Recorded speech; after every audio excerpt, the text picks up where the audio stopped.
Somewhere at the bottom of the Mediterranean Sea, a sponge diver found a lump of green rock in 1901. He almost threw it away. That lump turned out to be more advanced than anything Europe would build for the next 1,000 years. Here's the strange part. The people who made it never wrote down how, and they're not alone. Across the ancient world, humans built things so advanced, we're still not 100% sure how they did it. By the end of this video, you'll understand why progress isn't a straight line, and why some of the smartest inventions in human history simply vanished. That lump of rock the diver found, scientists later X-rayed it. Inside were gears. Dozens of them, precisely cut bronze teeth interlocking like a Swiss watch. This is the Antikythera Mechanism, and it's around 2,000 years old. Think about that. The gear wasn't supposed to appear in Europe until the 14th century. This device beat that by over 1,000 years. What did it actually do? It predicted eclipses. It tracked the positions of the sun, moon, and planets. It even accounted for the irregular orbit of the moon, something Newton would later explain with physics this device already modeled with gears. Most people never realize this. It's essentially an analog computer. Not digital, no electricity, just brass, math, and unbelievable precision. But here's the twist. We have no instruction manual, no blueprint, no mention of the guy who invented this in any surviving text. One device, no sequel, no evolution we can trace. So the question becomes, if they could build this, what else did they build that never survived a shipwreck? Let's talk about something you've probably seen without knowing it's a mystery. The Pantheon in Rome. Built almost 2,000 years ago, it still has the largest unreinforced concrete dome on Earth. Modern concrete? It usually cracks and crumbles within 50 to 100 years, especially near salt water. Roman concrete, sitting in the ocean for 2 millennia, are in some cases getting stronger. Scientists discovered something unexpected in 2017. When seawater seeps into Roman concrete, it reacts with a mineral called aluminous tobermorite. Instead of eroding the structure, the reaction actually grows new crystals that reinforce the concrete from the inside. In simple terms, modern concrete slowly dies.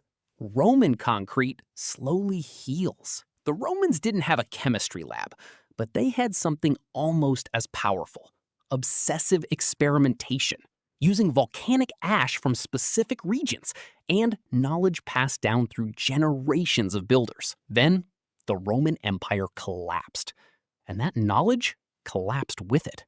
This changes everything about how we think of progress. We assume newer always means better, but here, newer concrete is often weaker than something poured before the internet, before electricity, before the printing press. Now picture this. It's the 7th century. An enemy fleet is approaching Constantinople, sure of victory. Then, the defenders unleash a weapon, liquid fire, shot from tubes mounted on their ships. It burns on water. It sticks to hulls, to sails, to skin. Throwing water on it makes it worse. This is Greek fire, and it terrified everyone who saw it. Here's the twist. The Byzantine Empire guarded the formula so intensely that only a small circle of people ever knew it. No manual, no written recipe allowed to survive. They protected it so well that they protected it into extinction. When Constantinople eventually fell, whatever remained of the formula's secret keepers vanished with it. Today, historians can only guess at the ingredients, likely some mix of naphtha, pine resin, and quicklime, but nobody can recreate the exact original. Most people never realize this. Sometimes the biggest reason ancient technology gets lost isn't disaster. It's secrecy. The very protection that made it powerful is what erased it from history. Let's shift from weapons of fire to weapons of steel. Damascus steel swords were famous for two things: They held an edge sharp enough to split a falling silk thread, and they had a rippling, wave-like pattern on the blade that looked almost alive. Blacksmiths in the Middle East produced these swords for centuries using a special steel ingot imported from India called Wootz steel. But here's the strange part. In the mid-1700s, the supply of that raw ingot dried up, and with it, the technique to forge true Damascus steel disappeared. Modern metallurgists have studied surviving blades using electron microscopes. In 2006, researchers even found something nobody expected. Amazed? Traces of carbon nanotubes inside the steel structure. Microscopic tube-shaped carbon formations, the same category of material used in advanced material science today. Nobody is claiming ancient blacksmiths understood nanotechnology. They didn't. But their process, repeated heating, hammering, and cooling with specific impurities in the ore, accidentally created structures at a scale we can only see today with electron microscopes. That's the real reason this story is so surprising. Sometimes ancient craftsmen weren't just skilled, they were unknowingly working at a molecular level, purely through trial, error, and generations of refinement. Here's one you can still visit today. In Delhi, India, stands an iron pillar.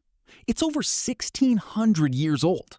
It stands outside, exposed to rain, humidity, and heat every single day, and it has almost no rust. Modern iron left outside for even a few decades typically rusts badly. This pillar has been standing since roughly 400 CE. Scientists eventually figured out why. And it's not magic. The ancient smiths who forged it used iron with a high phosphorus content and a specific forging process. This created a thin protective layer on the surface called mesoite, which acts like a shield against oxidation. But that's only half the story. It wasn't one genius insight. It was a technique refined across generations of Indian metallurgy, passed down through craft traditions rather than written science. Most people never realize how much ancient technology worked this way. Not sudden discovery, but slow, patient refinement. Knowledge held in hands and memory, not in textbooks. And when those hands stopped passing it on, the knowledge simply stopped. Now here's where we need to be careful, because not every ancient mystery is confirmed fact. You may have heard of the Baghdad battery. Clay jars found in Iraq containing a copper cylinder and iron rod, dated to roughly 2,000 years ago. Some claimed ancient people used it to generate electricity, maybe even for electroplating gold onto objects. But here's the real story. This is a theory, not settled science. Most archaeologists and historians remain skeptical. The jars may have simply stored scrolls, with the metal parts being incidental. No solid evidence has confirmed they were ever used to generate current, and no clear historical record supports the electricity claim. This matters because it's a perfect lesson in how to think about ancient mysteries. Some, like the Antikythera Mechanism, are proven beyond doubt. We physically dissected the gears. Others, like the Baghdad battery, are intriguing, unresolved, and possibly just jars. The real skill isn't believing every ancient mystery. It's learning to tell the difference between "we've proven this" and "this is a fascinating guess." So here's the pattern hiding behind every story we just covered.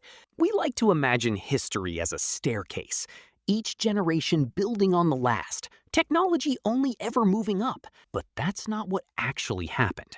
Empires collapsed, libraries burned, secrets were guarded so tightly they died with their keepers.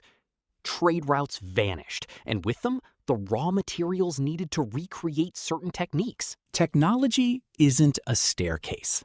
It's more like a campfire, passed hand to hand across a dark field. Sometimes, the wind blows it out before the next person arrives to catch the flame. That's the real reason ancient people sometimes did things we still can't fully replicate.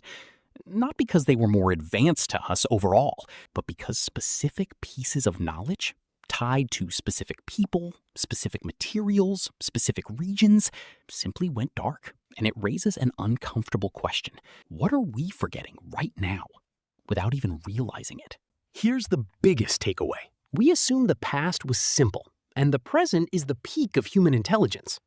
But the Antikythera Mechanism, self-healing Roman concrete, Greek fire, Damascus steel, and the iron pillar of Delhi all prove something uncomfortable. Brilliance has never been rare in history.